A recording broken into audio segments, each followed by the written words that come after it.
Tuesday, Adelaide Henry would have called herself the former, but by Wednesday she wasn't as sure.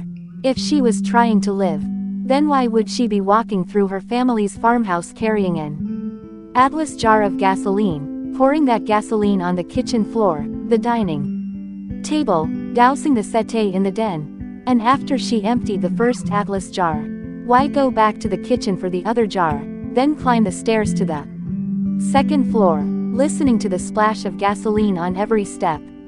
Was she planning to live, or trying to die? There were 27 black farming families in California's Lucerne Valley in 1915. Adelaide and her parents had been one of them. After today, there would only be 26. Adelaide reached the second floor landing. She hardly smelled the gasoline anymore. Her hands were covered in fresh wounds, but she felt no pain. There were 2 bedrooms on the second floor, her bedroom and her parents. Adelaide's parents were lured west by the promise of land in this valley. The federal government encouraged Americans to homestead California. The native population had been decimated, cleared off the property. Now it was time to give it all away. This invitation was one of the few that the United States extended to even its Negro citizens, and after 1866, the African Society put out a call to colonize Southern California.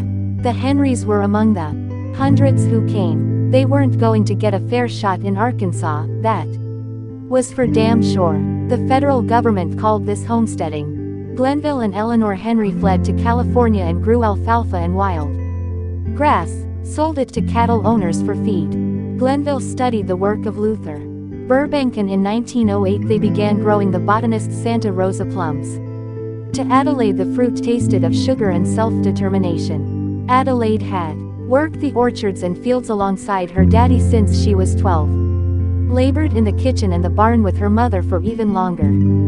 31 years of life on this farm. 31. And now she would burn it all down. Ma'am. Adelaide startled at the sound of the wagon man. Good Lord, what is that smell? He stood at the front entrance, separated from the interior by a screen door and nothing more. Adelaide stood upstairs, at the threshold of her parents' bedroom. The half-full Atlas jar wobbled in her grip. She turned and called over the landing, "Mr. Cole, I will be out in 5 minutes." She couldn't see him, but she heard him. The grumble of an old black man, barely audible but somehow still as loud as a thunderclap. It reminded her of her father. "That's what you said 5 minutes ago." Adelaide heard the creak of the screen door's springs. A vision flashed before her. Mr.